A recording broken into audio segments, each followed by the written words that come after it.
Good morning, everyone, and welcome to the Fiber Broadband Association's Fiber Breakfast.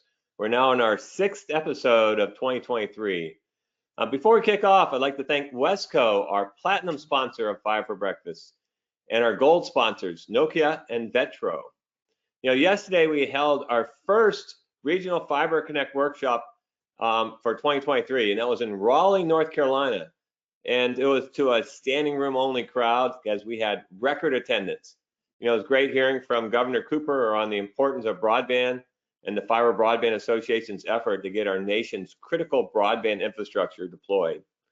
We also greatly appreciate Nate Denny, the director of North Carolina State Broadband Offices, and his staff's efforts. Our next regional Fiber Connect workshop will be in Oklahoma City on April 6th. Given how quickly these events are selling out, I encourage you to event as we'll be putting a focus on tribal broadband. This brings us to today, the Fiber Broadband Association's board member and the chair of our education committee, and Debbie Kish. She's the Fiber Broadband Association's vice president of workforce development, and they'll be discussing scaling broadband workforce development for BEAD and beyond. But before I formally introduce today's guest, I'd like to introduce Nadir Nayar to discuss our team's walk through the housekeeping items. Thanks. Thanks, Gary. Good morning to everyone joining us today. Before we go over just a few logistical items, again, we'd like to thank our platinum sponsor for Fiber for Breakfast, Wesco, and our gold sponsors, Nokia and Vetro. Now, if you would all please just keep in mind, all participants are in listen-only mode. To ask a question, please type it into the question box located within your control panel on the right side of your screen. We will host a Q&A session with our panelists at the end of today's session. This presentation is being recorded and will be available to members only on FBA's website within about 24 hours. You can find the recording in the Events tab under the Fiber for Breakfast drop-down option. At the conclusion of the presentation, you'll be prompted to complete a brief feedback survey. Please take a moment to do so. We really appreciate your input. I will now pass it back to Gary to introduce our panelists and get us started. Thanks, and good morning. I'm Gary Bolton, the president and CEO of the Fiber Broadband Association. Last week on Fiber for Breakfast, we heard from Jody Kraft, the president of Live Oak Fiber, on building the internet the way it should be. Live Oak is a newly formed fiber provider that has raised $150 million. Is deploying fiber broadband to the coastal communities of Florida and Georgia. It's very interesting seeing how they're connecting these rural communities with private capital, to elevate the economic development and quality of life for the people who live there. For today's Fiber for Breakfast session, we're going to be speaking with Mark Boxer of OFS and one of our board members and the chair of our education committee, and Debbie Kish, Fiber Broadband Association's vice president of workforce development. They're going to be discussing scaling broadband workforce development for BEAD and beyond. So welcome, Mark and Debbie. And for our audience, please type in your questions and comments as we go, and we'll work them into the Q&A at the end. So with that, I'll turn it over to Mark. So Gary, thank you very much. Sorry, I got tickled at the very beginning of the presentation. To get us started, I think we're going to go ahead and, so Nadir, if you could head to the next slide. Yeah, so for the next couple of slides, I'm going to turn it over to Deborah, and then I'll reach in over the next, as we keep going. Thanks, Mark, and thanks everybody for joining. So I wanted to touch a little bit about the aging workforce that we have. When aging is not really a term that I like to use, but unfortunately, the fiber broadband market is one that is it's a young industry. And what that generally means is that we have a lot of people who are in the category of 40+ years old. So what we didn't do is we didn't really do a good job as an industry to keep this this occupation alive and well. So if you see the bars in each of these different occupations, the 20 to 30-year-old slots are not quite as long as we'd like them to be. So we need to develop a pipeline. And ultimately what we believe is that the telecom industry or the fiber industry we should expect to create about 205,000 jobs by 2025 as part of the broadband push. And we see the biggest investment in broadband in history from the government now. You can move to the next slide. So what we've done as the FBA is we've created what's called the OpTIC Path. It's a course and certification. And currently we don't see a lot of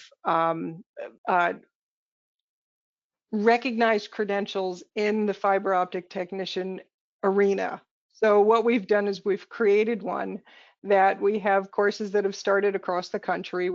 They're peppered all over the place, Maine, Florida, Mississippi, and we're getting ready to start up in Virginia. So the goal is to have a trusted, nationally recognized entry-level fiber credential. So essentially what we want to be, and I sound like a broken record when I say this, but we want to be kind of the Cisco CCNA of the fiber world. So what we offer in this course is a deeper focus on fiber knowledge, which doesn't really exist out there, and a skill set for fiber optic techs, meaning fiber splicers, premise technicians, and things like building closures and testing and troubleshooting. The content has been created and vetted by the FBA Education Committee, the Technology Committee, and Subcommittee, Deployment Specialist Committees. And it's designed to lead to a future internship, apprenticeship, or employment. You can go to the next slide. The next step is to scale for BEAD and beyond. So, as we look out, we just see a tremendous opportunity for us to build broadband across the country. And with this, we just see, not only the challenge, but just also a huge opportunity. So to help us take advantage of this opportunity, we are, partnering with Cartesian, and we've previously announced the partnership with the Wireless Infrastructure Association. And we are developing a workforce development playbook. And so this is in process. Cartesian is helping us with the playbook. Cartesian is also the same group that gave us the very popular broadband infrastructure playbook that has been used by a number of states in helping them to plan for BEAD. And so, we're looking forward to having just a very credible, very useful tool that can help provide guidance really at the state level, and then also, reaching down into lower levels. So, the goal here is to lay out the process to determine the training needs and then, figure out how to meet those. And so just looking out as a telecommunications industry, we want to include both, FBA as well as WIA to provide a joint approach for both wired and wireless broadband. So Nadir, if you can head to the next slide. So, looking at the vision that we have for this, if you are planning, and try to figure out the workforce, then you've got to figure out how many people you need, how many people you currently have, how many people you need, and it's not a straightforward process. And so what we're trying to do is really help give a process that enables you, if you were person working on the state level, working on a regional level, or working on a local level, to figure out how do I determine the number of people that we need to get trained, and then also to be able to set them on a path for training. And that path for training from an FBA standpoint would include the OpTIC Path course, and then WIA has a number of courses that they provide on the wireless side. But what's interesting is, as we've been working with the NTIA and went back and looked at their workforce planning guidance for BEAD programs, and the process that we were putting in place is very much in line with some of the recommendations that are placed in their document. And I think what we're trying to do is really provide a little bit more granular approach and a little bit more granular instruction to enable people to help plan this process out and really demystify it. So, as part of this, as part of the process, it's going to include developing a team, and the team will include, people from various, aspects of a local ecosystem. So it could be the state broadband office, it could be the state workforce office, it could be the local NTIA rep, as well as certainly service providers and installation contractors to help lay out the approach in a state or in a local region. And then once you have the team together, you determine the amount of infrastructure that needs to be built. And then once you know that amount of infrastructure that's going to need to be built over the next few years, then we hope to provide some guidance to help turn that into a number of resources that are needed. And then with that, you as part of the process, assess the workforce that you currently have, and with that, determine the workforce shortfall by region. And so, really in short, trying to put that together and really demystify the process for, okay, how many technicians do we need? Where do we need them, and by when? So Nadir, if I can get you to click the button. So this is the state of Michigan. And so we've been talking with some people in Michigan. And so this is just a hypothetical scenario as how this would work.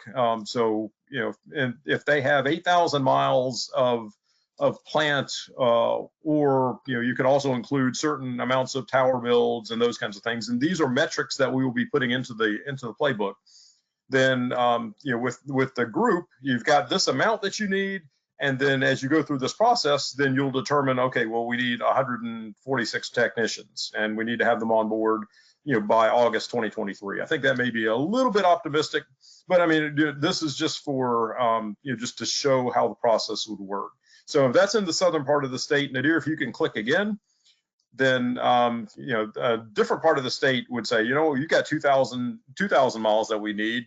We need 42 technicians. And again, these are all hypothetical, but the goal here is to be able to take this and provide a vision to, again, demystify how we do the training, and then to basically set it up so that, as you find out how many people you need, then, we put together a process such that you can get the people, enable them to have both fiber training as well as wireless training.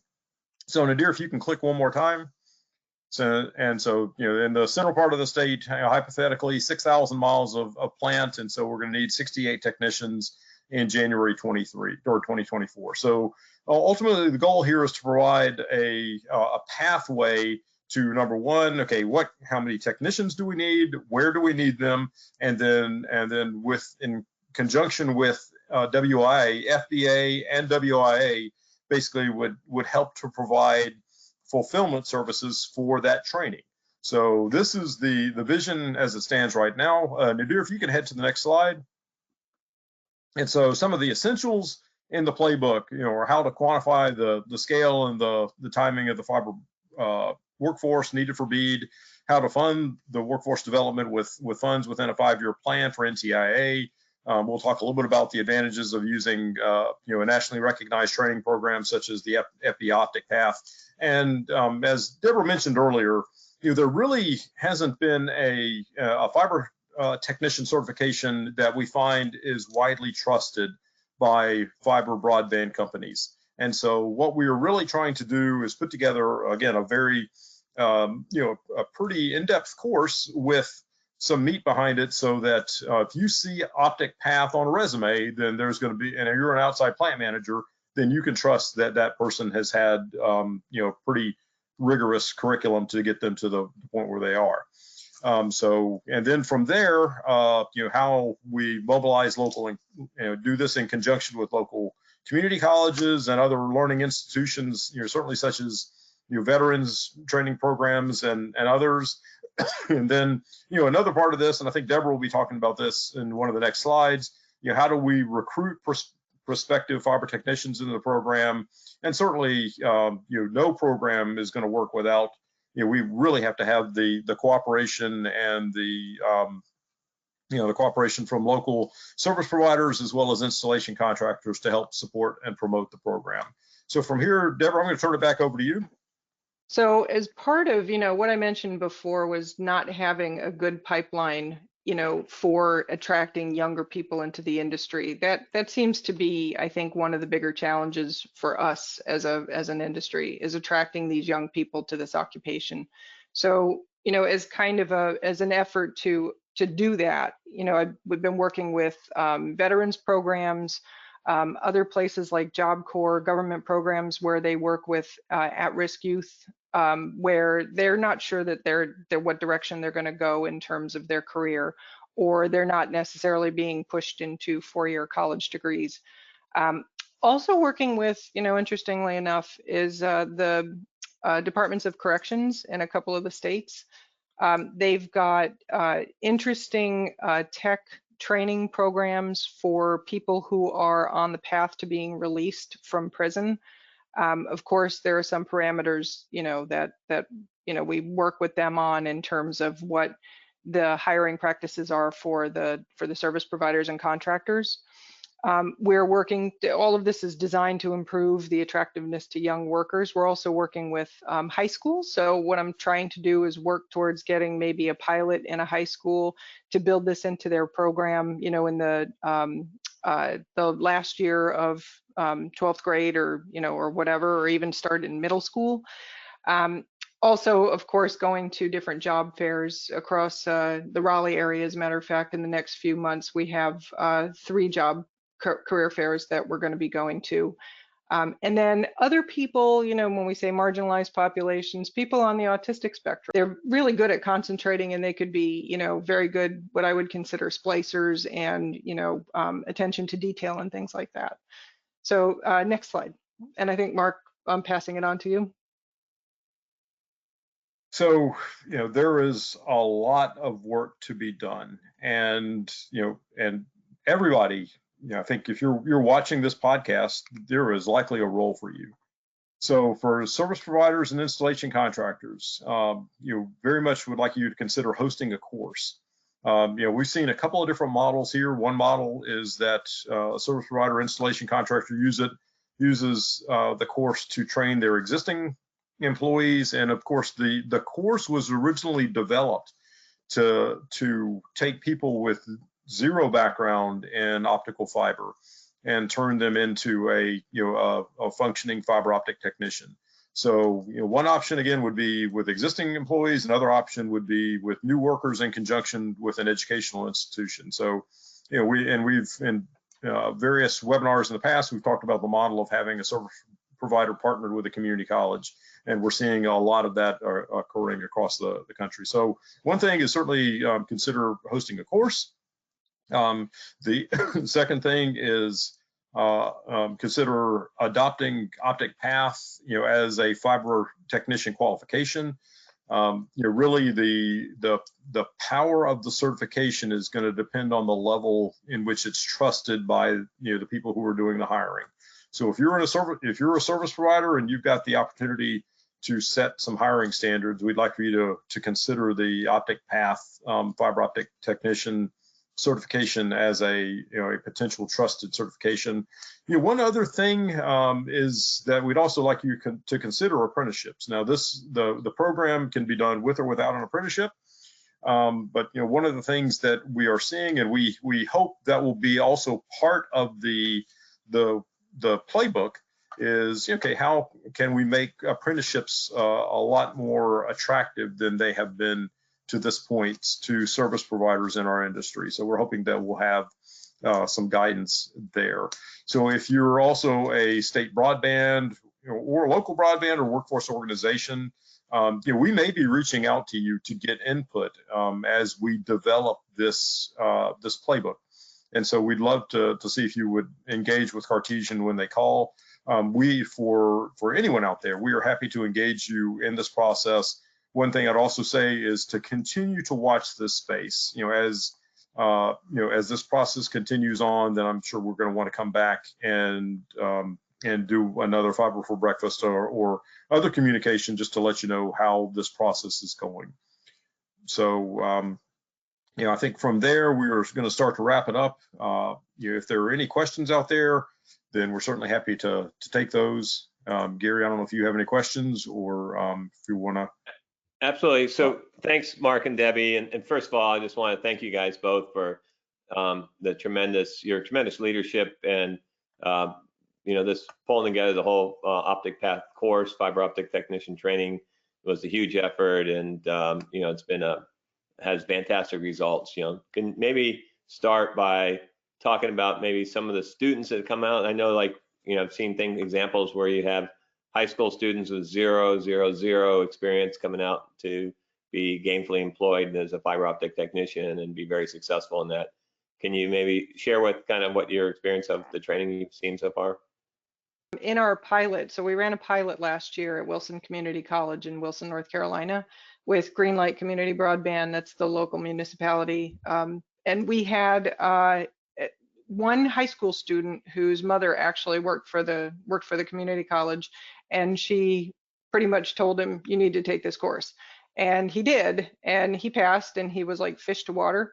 And he actually started with Greenlight Community Broadband on, I think it was September 23rd. So he's gainfully employed with Greenlight. Some other folks in there as well. So one was a Greenlight employee, which this is always an interesting, feel-good story, I think, his name is Caesar. And 2 days after the final exam, straight line winds came through the area and knocked down something like 21 or 22 poles in Wilson. So a lot of people were without service. They actually pulled Caesar in to help restore the service 2 days after, and he didn't have fiber experience before. So I thought that was pretty impressive. Other folks that we had a cohort that graduated from Florida at the Learning Alliance Corporation, and I think there were 15 of the 17 students that were hired with Frontier.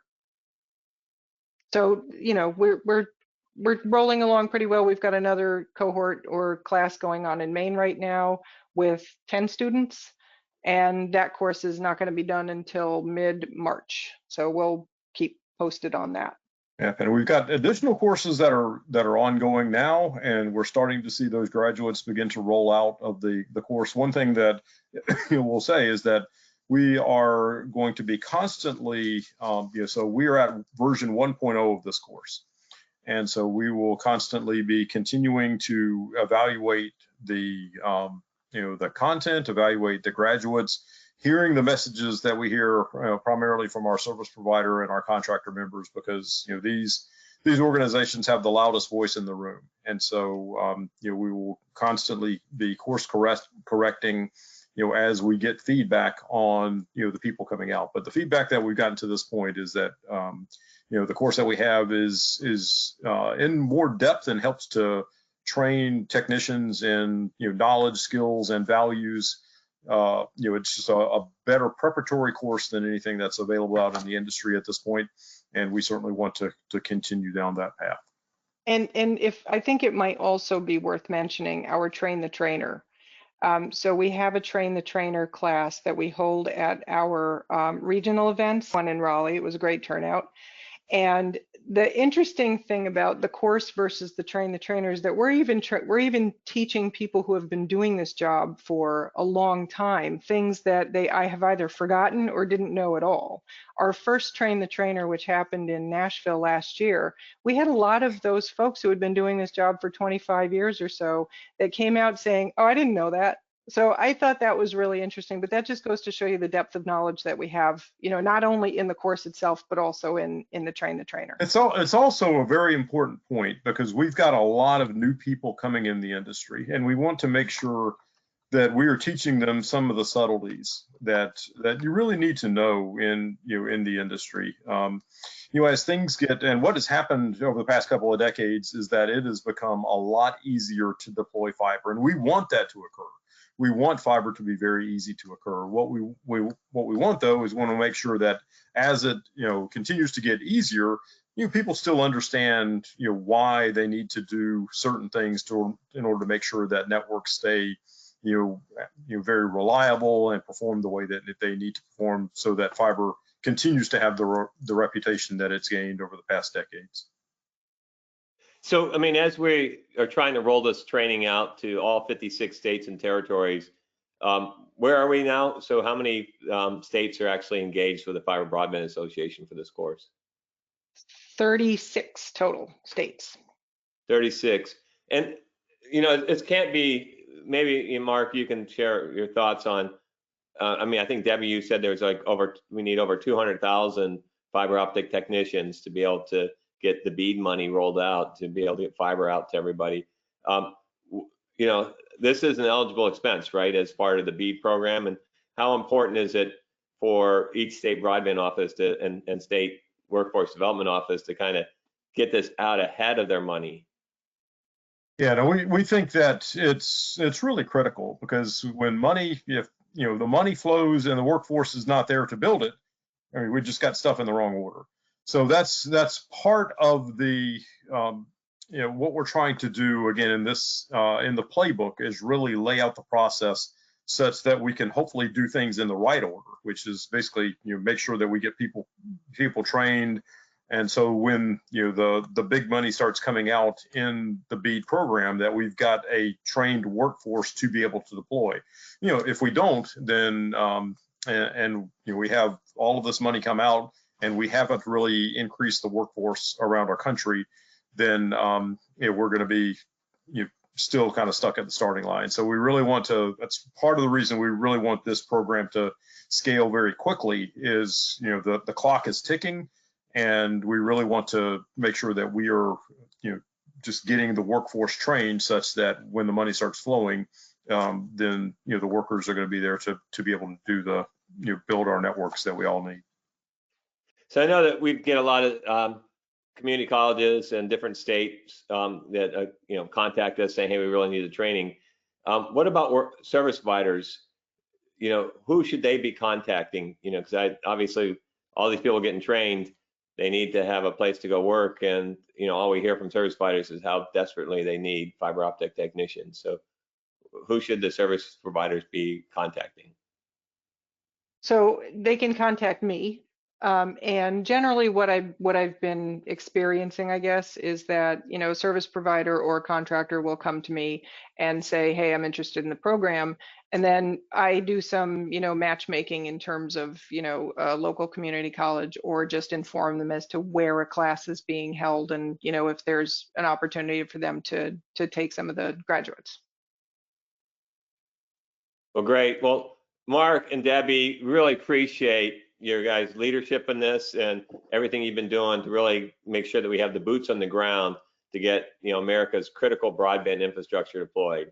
And I want to thank everybody for joining us today, and look forward to getting back together next Wednesday, where we're going to be discussing fiber for hyperscale data center development with Josh Snowhorn, the CEO of Quantum Loophole, as he explains the company's innovative Q-Loop fiber rings and discuss fiber networks and their applications.